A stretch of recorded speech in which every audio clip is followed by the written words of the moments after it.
제가 한 20년 전 됐나요? 기독교 신문을 보는데 제가 신문을 보면 광고까지 다 눈길이 가서 쳐다보는 신문인데요. 거기 보니까 뭐라고 적어놨냐니까 두고 해놓고는 천국 입성 감사 예배 몇월 며칠 어디에서 드린다. 너무 신선하더라고요. 한 번도 그런 걸 본 적은 없거든요. 우리가 다시 회복되기를 그렇게 원했고 기도했고 그럴 줄 알고 기도했던 전성호 목사님이 지난 목요일에 부르심을 받고 소천하셨습니다. 그때 이제 생각나는 거예요. 한 2주, 돌아가시기 한 2주 전쯤 됐나요? 사모님이 그러시더라고요. 우리 목사님이 나를 집으로 데려가서 천국 한송 예배 드려달라고 얘기했다는 거예요. 듣는 목사가 예배 드려달라는 시러스가 아니라 일어나셔야지 무슨 말씀이냐고 그러면서 한 귀로 듣고 흘렸습니다. 그런데 일어나지 못하시고 나니까 마음이 참 섭섭하고 정말로 마음이 아립니다. 우리 아버지 어머니 돌아가실 때보다 더 마음이 고전하고 힘들어요. 우리 아버지 어머니 약 걸리기도 하고 전성 목사님은 저녁에도 낮에도 아침에도 늘 함께하고 족구 탈퇴한 지 저는 오래됐지만 족구도 하고 현장도 가고 우리 교회 와서 또 한 주일에 2번씩 하루에 2번씩은 와서 기도했습니다. 오실 때마다 만나고 있고 목사님도 계시면 목사님하고 이제 저 빵집에 가서 앉아가지고 이런저런 얘기도 하고 토론도 하고 그런 분이 이제 여기 안 계시네 생각하니까 앞으로 어떻게 되지 좀 막막하기도 그렇습니다.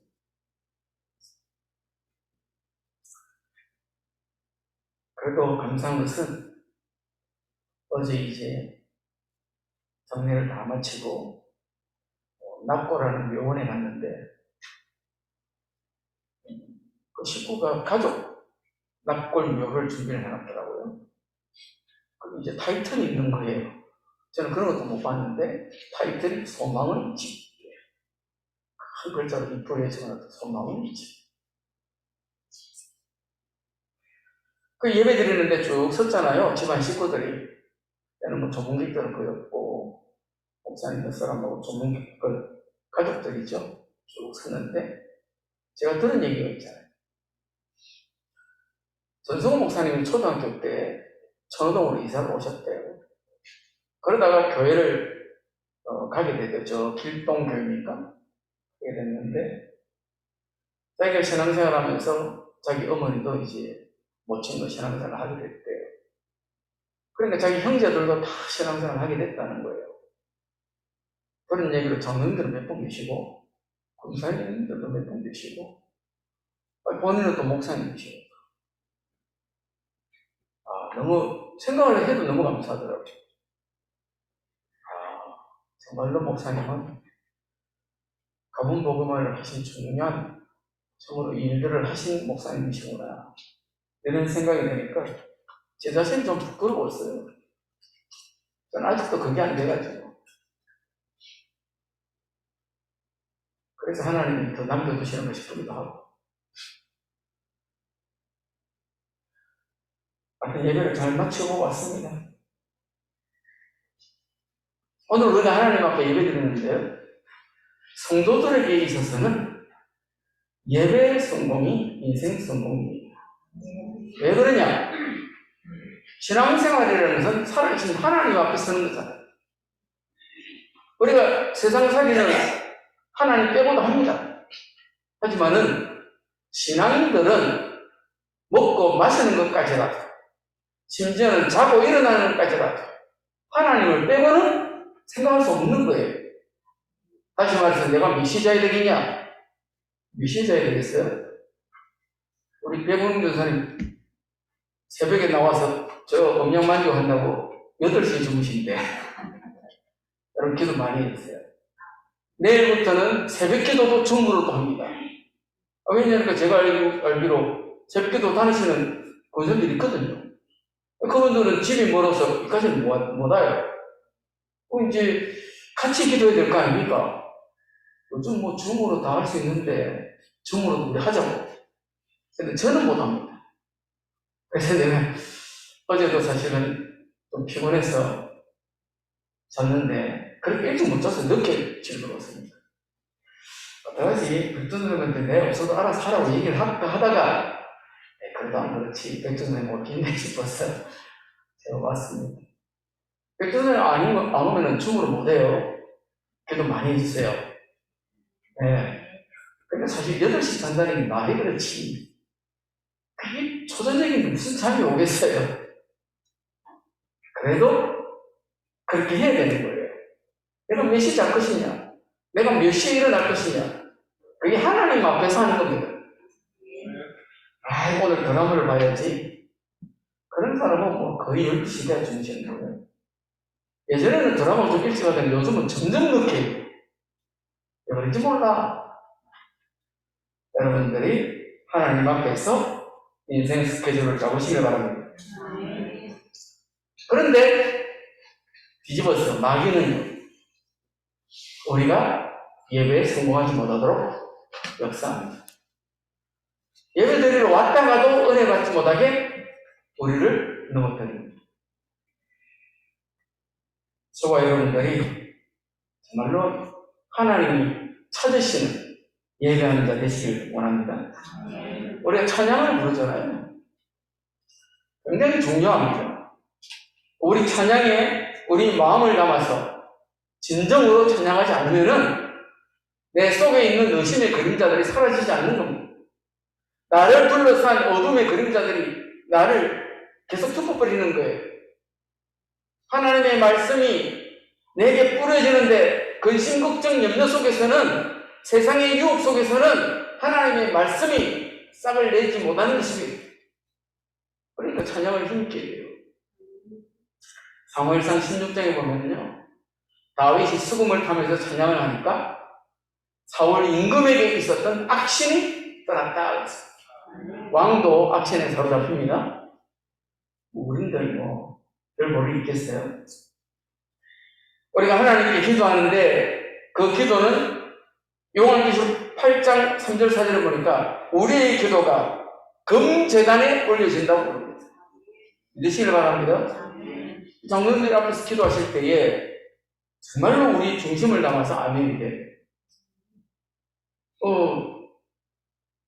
우리 장로님들은 길게 기도 안 하시는데 어떤 장로님은 조금 길게 하시는 수가 있어요. 거세 주무시는 분이 있더라고요.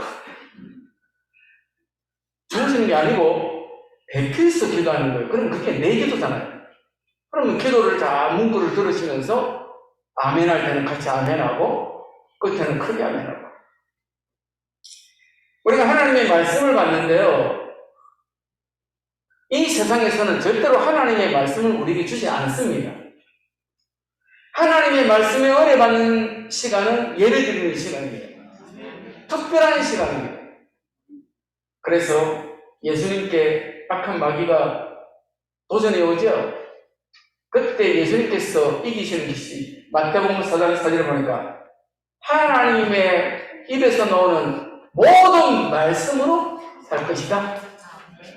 하나님의 모든 말씀에 여러분들이 말씀 받는 주인공 되시길 바랍니다. 우리가 하나님 앞에 헌금도 드리는데 이 헌금은요, 의무라기보다는 내 신앙 고백이에요. 하나님께서 내게 주신 것을 내가 하나님께 돌려드립니다. 이거지, 11조 하는 사람은 집사하면 안 돼. 그게 맞는데 사실은 조금 다르게 표현해야 되는 거예요. 하나님께서 그렇게 하도록 내 심령에 은혜를 주셔야 되는 거죠. 사실 11조 10분의 1 큽니다. 작지 않습니다. 전에 제가 우리 외할머니 말씀드렸잖아요. 신안 내려와가지고 사는데, 부산 서구 남부윤동 산비약에 살았어요. 사는데 우리 어머님들이 형제분이 여러분이니까 자식들 교육을 시키기가 쉽지 않잖아요. 무슨 버리기 시험잖아요. 우리 외할머니가 그때 교회 다녔어요. 저도 우리 외할머니 따라서 우리 막내 이모 손잡고 교회 간 기억이 있습니다. 남부민 교회. 근데 어느 날 안 가는 거예요. 나중에 나이 들어서 물어봤습니다. 할머니한테. 제가 대학 다닐 때인가요? 그때 물어봤어요. 할머니는 왜 신앙생활 하다가 안 했냐고 물어보니까 할머니 그때 얘기를 해줘요. 그때 사는 게 어려워가지고 교회를 가려니까 헌금을 해야 되는데 그 돈 안 하면은 자식을 하나를 공부를 더 시킬 수 있겠더래요. 우리 어머니 중학교 중퇴예요. 뭐 많이 공부 못 시켰어요. 근데 계산이 그래 나오는 거예요. 그게 인생 실패입니다.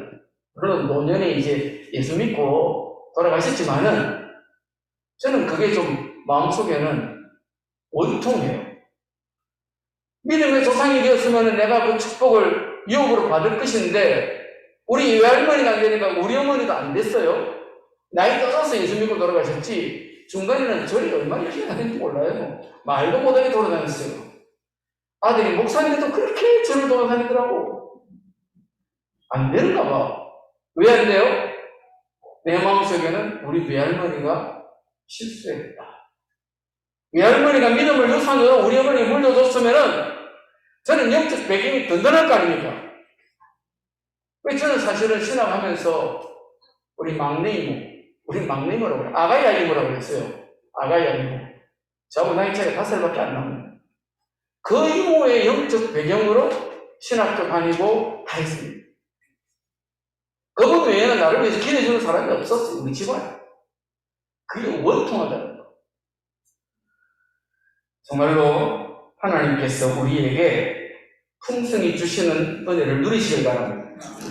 고린도후서 9장 6절 7절에 보면은 이것이 곧 적게 심는 자는 적게 거두고 많이 심는 자는 많이 거둔다는 말이로다. 각각 그 마음에 정한 대로 할 것이요 인색함으로나 억지로 하지 말지니 하나님은 절개하는 자를 사랑하시느니라. 여러분이 헌금 많이 한다고 목사가 많이 가져가는 거 아닙니다. 우리 손아래 처제가 아니지 손아래 재수씨가 하는 말이 우리 동생이 우리 형님은 목사다니까 좋겠다 그러더래요. 헌금 넣는 거 다 목사니까 아니냐고. 아닙니다. 오해하면 안 됩니다. 목사는 교회에서 무슨 사례만 받을 뿐이지 무슨 그걸 결정권이 없습니다. 우리가 하나님 앞에 드리는 찬양, 하나님 앞에 올리는 기도, 하나님께 받는 말씀, 또 하나님께 드리는 헌금, 이게 예배의 순서인데 모든 순서마다 우리가 마음을 담아야 됩니다. 왜 그러냐? 우리가 드리는 예배를 받으시는 분이 우리의 구원자 예수 그리스도입니다. 우리가 예수님께 찬양하잖아요. 우리가 예수님을 높입니다. 그 예수님의 이름의 뜻이 구원자입니다. 저와 여러분을 구원하시는 분이 예수님이에요. 그분이 다 하셨기 때문에 나는 할 것도 없습니다. 그래서 예수님을 찬양하는 거예요. 사도행전 2장 21절에 보니까 누구든지 주의 이름을 부르는 자는 구원을 얻으리라. 예수 이름만 불러도 됩니다. 사도행전 16장 31절에 주 예수를 믿어라. 그리하면 너와 내 집이 구원을 얻으리라. 그 사람만 구원받는 게 아니고 그 가정이, 그 가문이 다 복을 받게 돼 있다. 그런 축복을 얻게 되시길 바랍니다. 그 예수님이요, 우리를 치료하십니다. 우리를 육신의 질병도 영적인 문제도 다 해결하십니다. 사도행전 3장에 보니까 베드로와 요한이 성전에 올라가다가 나면서부터 안전병이라는 사람, 나면서부터 40년 동안 앉아있나 일어나지 못하는 그 사람을 바라봅니다. 그 안전병에는 머리를 좀 줄까 싶어 손을 내밀지만은 베드로와 요한은 성령이 충만해서 나는 은도 없고 금도 없지만은 내가 가진 것을 너한테 준다. 나사렛 예수 이름으로 일어나 걸어라. 그렇습니다. 나사렛 예수 이름은 그렇게 놀라운 능력이에요. 뿐만 아닙니다. 사도행전 4장 9절 10절에 그 안전뱅이를 일으키고 난 다음에 많은 사람들이 모여들었습니다. 도대체 이게 무슨 일이냐고. 아니, 자기들 생각할 때는 있을 수 없는 일, 한 번도 듣도 보도 못할 일이 일어났어요. 그때 베드로가 이랬을 말합니다. 만일 그 병자에게 행한 착한 일에 대해서 너희들이 이 사람이 어떻게 구원을 받았냐 우리에게 묻는다면은 너희가 십자가에 못 박고 하나님이 죽은 자 가운데 살리신 나사렛 예수 그리스도의 이름으로 이 사람이 건강하게 되어 너희 앞에 서 있다. 나사렛 예수 그리스도 이름으로 치유됩니다. 물론 하나님 앞에 갈 시간표 속에 있으면은 또 치유되는 거 곤란하잖아요. 하나님이 오라 하실 때는 가죠. 그러나 그렇지 않고 우리의 육신의 연약한 질병 예수 이름으로 기도하고 하면은 낫는다. 그렇게 말씀합니다. 뿐만 아닙니다. 나사렛 예수 이름으로 눈에 보이지 않는 영적인 권세와의 싸움에서 이깁니다. 누가복음 10장 17절에 보니까 주여 주의 이름이면 귀신들도 우리에게 항구가득이다. 이 백주 된다는 무슨 귀신 같은 소리를 하냐고. 21세기 우주를 다니는 시대에 그게 속는 대학에서 절대로 몰라요. 아무리 훌륭한 과학자도 하늘에서 하나님을 찾지 못합니다. 그게 마귀의 전략이에요. 마귀가 하나님의 말씀을 못 믿게 해요. 심지어 어떤 시절에는 성경을 금서 목록에 올려놨어요. 지금도 사람들이 성경을 읽으면 잠이 온대요. 읽지 못하도록. 하나님의 말씀을 듣는 순간에도 그 말씀이 아멘이 안 되고 내 심령에 뿌리를 내지 못해요. 마귀가 하는 일이라는 거예요. 믿음이 안 생기는 사람은 믿음 달라고 기도해요. 창세기 3장 15절을 보니까 이미 사단은 예수 그리스도의 십자가 아래서 밟혔습니다. 끝났습니다. 꿈틀거리는 것은 그냥 꿈틀거리는 것이지 어떻게 우리를 미치지 못합니다. 문제는 우리가 겁내는 거죠. 너무 두렵고 무서워서. 겁내지 마세요. 두려워하지 마세요. 성경에 두려워 말다가 66권 안에 365번 있다는 거예요. 저는 안 세봤습니다. 그런데 어떤 분이 세봤어요. 대단한 분이죠. 365번. 근데 한 구절은 두려워 말다가 해석이 되기도 하고 안 되기도 하고 그렇대요. 왜 그럴까요? 한 번씩 4년 만에 한 번씩 하루가 더 있죠. 2월 29일. 그래서 그렇다는 거예요. 참 놀라운 말씀인데 두려울 필요 없습니다. 염려할 필요 없습니다. 우리가 하나님의 자녀고 이미 예수 그리스도의 십자가에서 다 끝내놨습니다. 그래서 빌립 집사가 사마리아 성에 가서 복음을 전하니까 더러운 귀신들이 떠나 병든다는 치료되어지고, 그러니까 우리가 가는 곳마다 허감의 은세는 결박됩니다.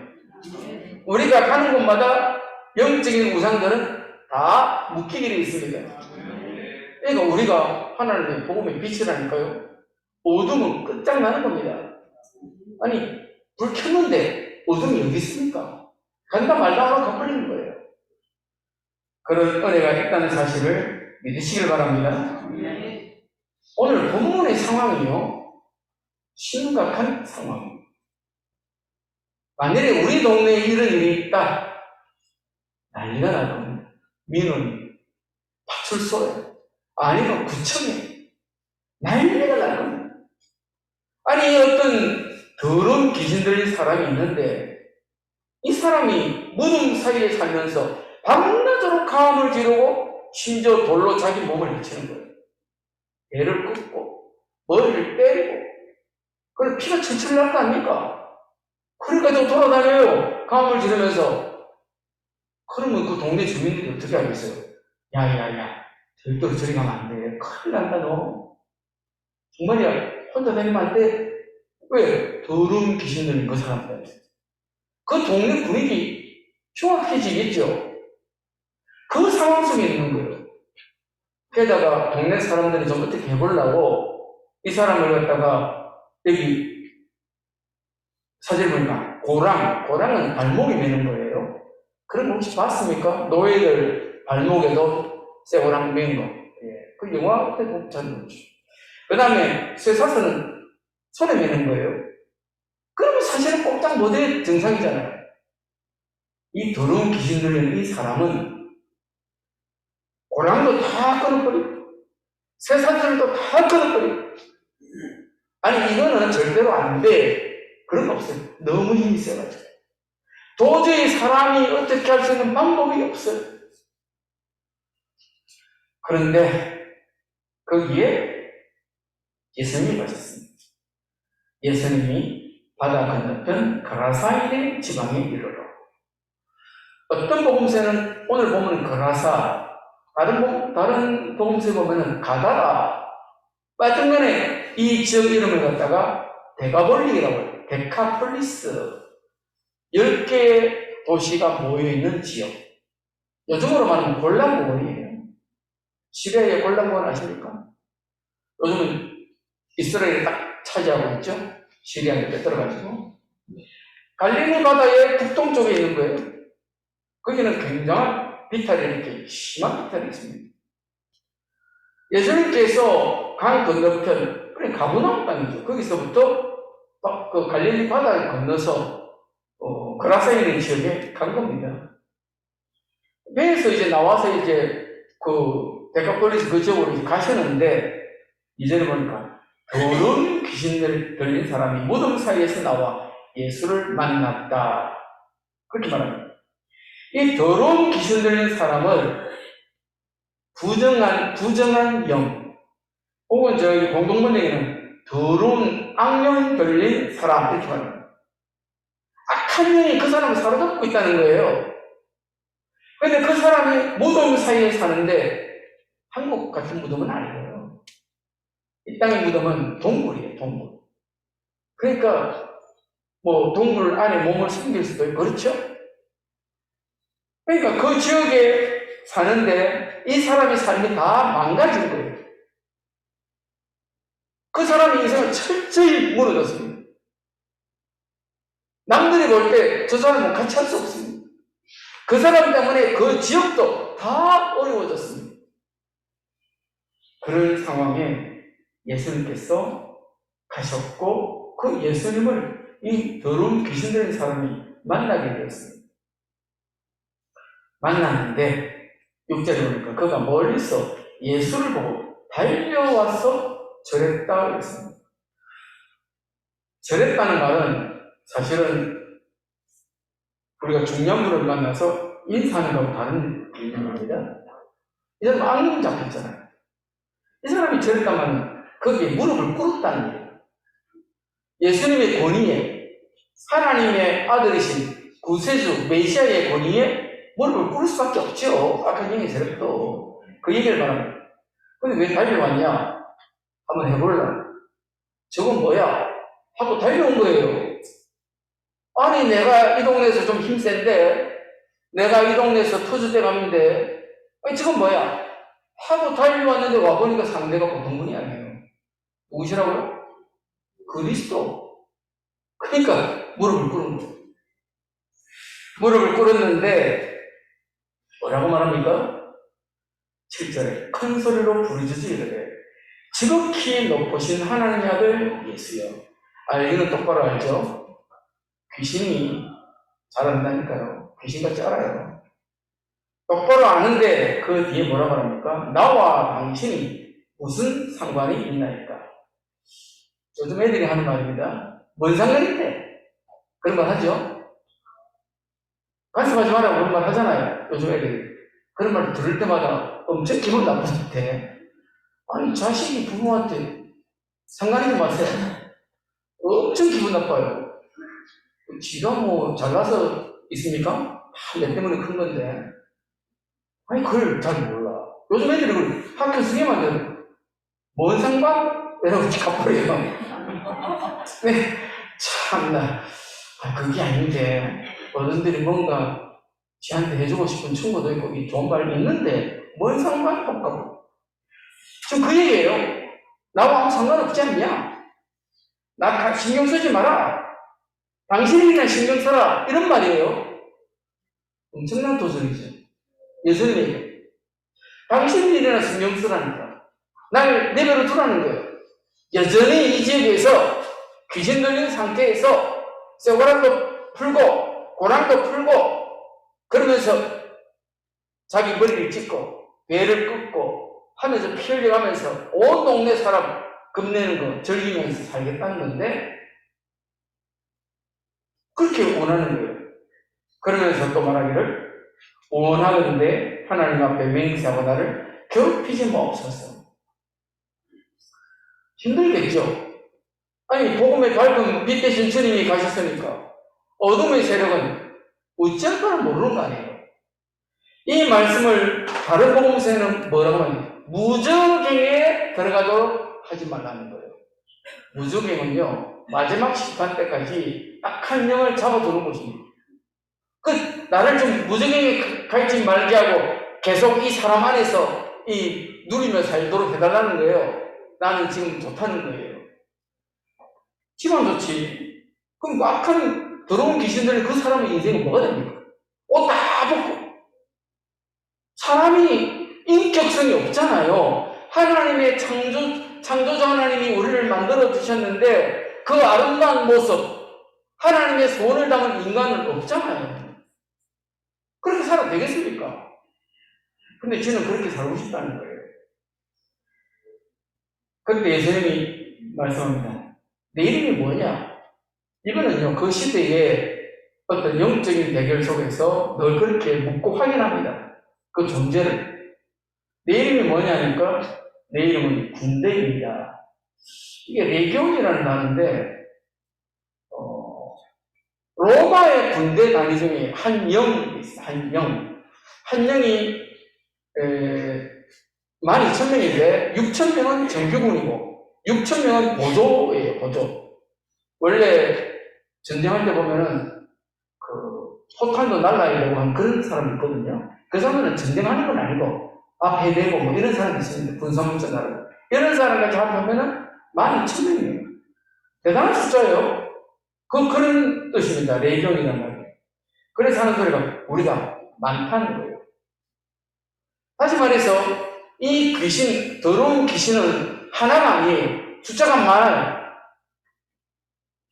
그러면서 자기를 그 지방에서 내보내지 마시기를 간구하더니 자기는 있을만해요. 그 동네.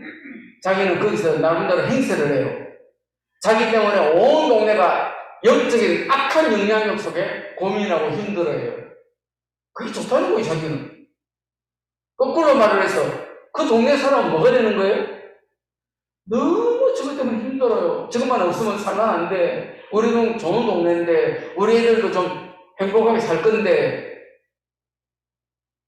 그때 11절에 마침 거기 돼지 큰 떼가 산 곁에서 먹고 있는지라 아니 유대인들은 돼지 먹지도 않는데 왜 돼지를 이렇게 많이 키워요?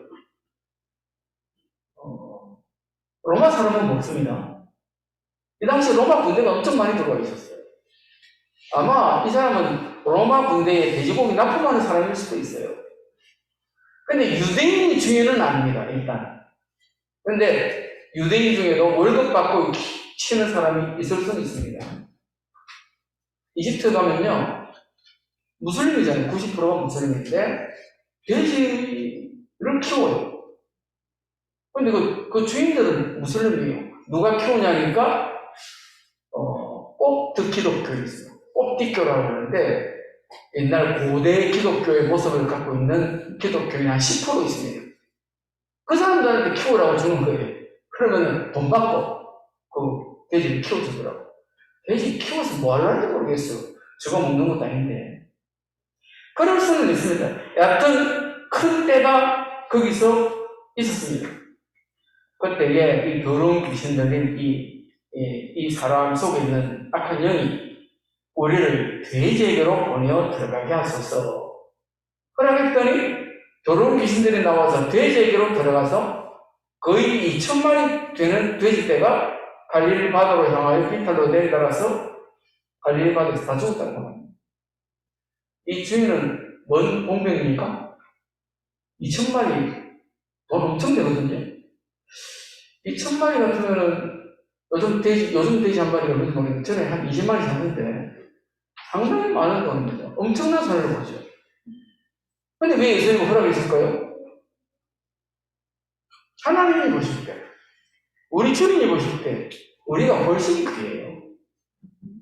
그 더러운 귀신 들어가는 그 영혼이 훨씬 귀해요.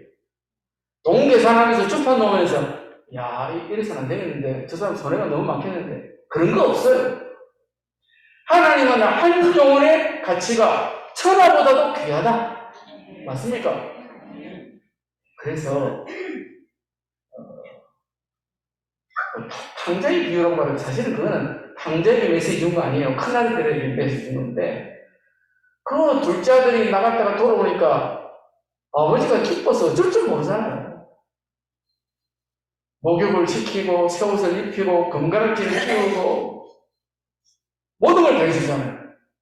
근데 형은 뭘 모르니까 아니 나는 아버지 밑에서 그렇게 열심히 농사 짓고 양 치면서 수고했는데 나를 위해서는 친구들하고 한번 잔치하라고 해주지도 않더니 저 아버지 재산을 다 갖다 팔아바치고 그렇게 애를 먹이는 저놈이 돌아왔는데 그렇게 잔치를 베풀어줍니까? 너무 불평스러워하는 거예요. 뭘 몰라서 그래요? 한 영혼의 가치를 몰라서 그래요. 우리 옆에 있는 분 한번 쳐다보세요. 얼마나 귀해 보입니까? 천하보다도 귀한 생명들입니다. 천하보다도 귀해요. 그걸 모르면은 딴소리 하는 거예요. 저것만 없으면 행복할 텐데. 저거 없으면 천하가 없어지는 거예요. 뭘 다 가져도 가진 게 아닙니다. 결국에는 그 돼지에게로 들어갔는데 사실은 돼지는 그 시대의 유대인들에게 이스라엘 사람들에게는 부정한 진선이에요. 다시 말해서 귀신이 활동하는 영역은 더러운 것, 부정한 것이에요. 그래서 우리가 하나님의 복음으로 살려고 몸부림치면요 마귀가 잘 못 건드려요. 건드려봤자 잘 안 되잖아요. 그러니까 뭔가 틈을 찾는데 좀 이상한 것, 모자라는 것, 부정한 것 이런 데 마귀가 틈타는 거예요. 여러분이 허용해 주시면 안 됩니다. 이제부터 우리가 이 지역에 군대에 군대에 힘집혔던 자가 지역에 돌아와서 옷을 입고 15절에 정신이 온전하여 앉아있다고 말합니다.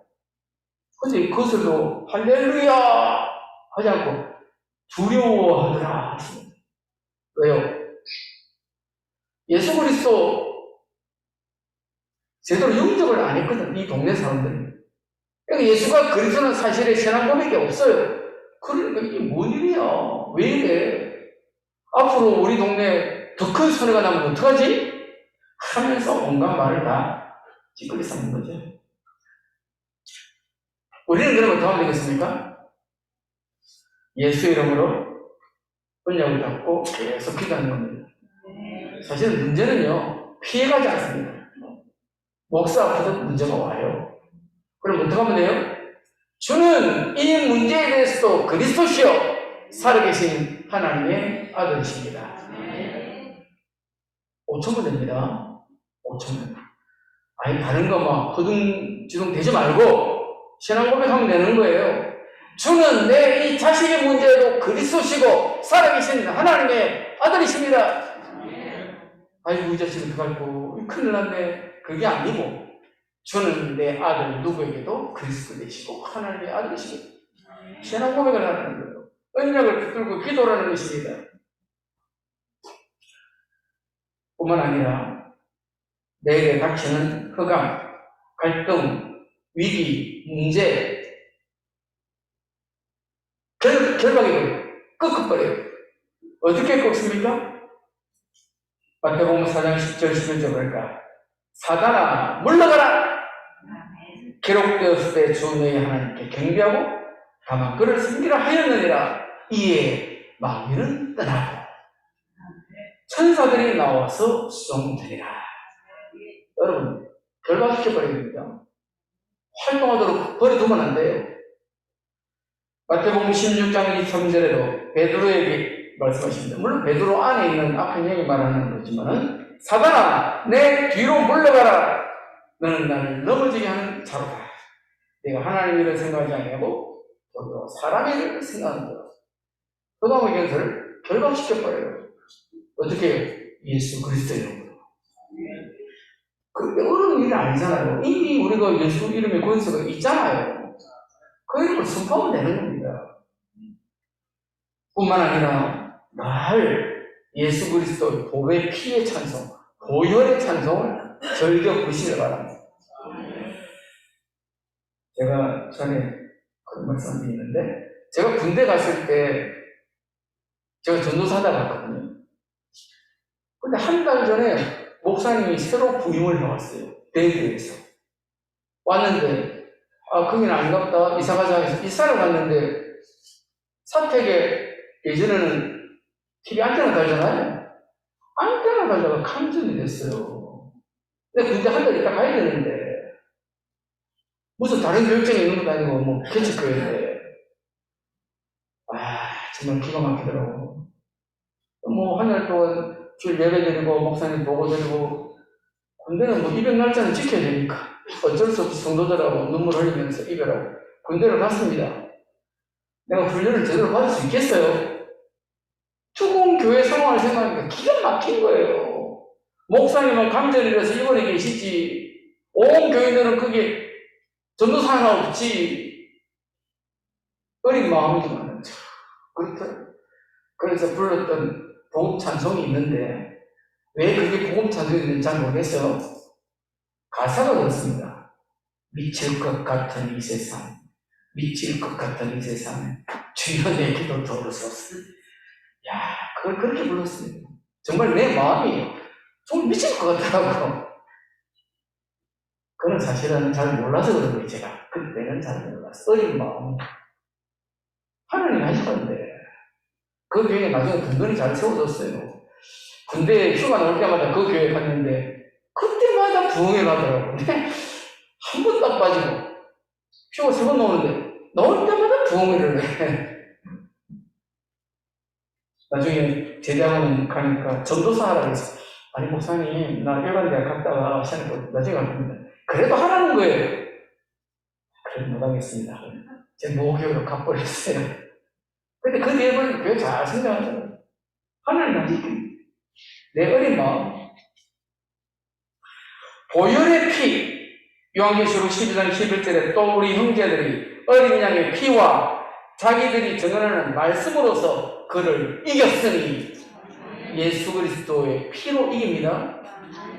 출애굽기 12장 13절에 내가 애굽 땅을 칠 때에 그 피가 너희 사는 집에 있어서 너희를 위하여 표적이 될지라. 내가 피를 볼 때에 너희를 넘어가려니 재앙이 너희에게 내려 멸하지 아니하리라. 예, 보혈의 찬송을 잘 불러요. 우리 전성호 목사님이 우리 화요일 저녁만 되면 이렇게 줌으로 기도회를 했어요. 몇 분 하고 전성호 목사님이 리더야. 기도하자 이래가지고 저는 못해요. 이 말 못하고 이제 같이 하는 거예요. 하는데 보혈의 찬송을 많이 하셨어요. 야고보서 2장 17절에 그렇게 우리에게 말씀해주고 있습니다. 행함이 없는 믿음은 그 자체가 죽은 것이다. 여러분이 듣고 끝이 아니고 그렇게 하면 됩니다. 예수 그리스도 언약 기도하면 됩니다. 그 이름을 선포해서 흑암의 냄새를 결박하면 됩니다. 보혈의 찬송을 부르면서 늘 어떤 상황 속에서도 승리하시길 바랍니다. 기도하시겠습니다. 좋으신 주님 감사합니다. 정말로 우리가 이 약한 때에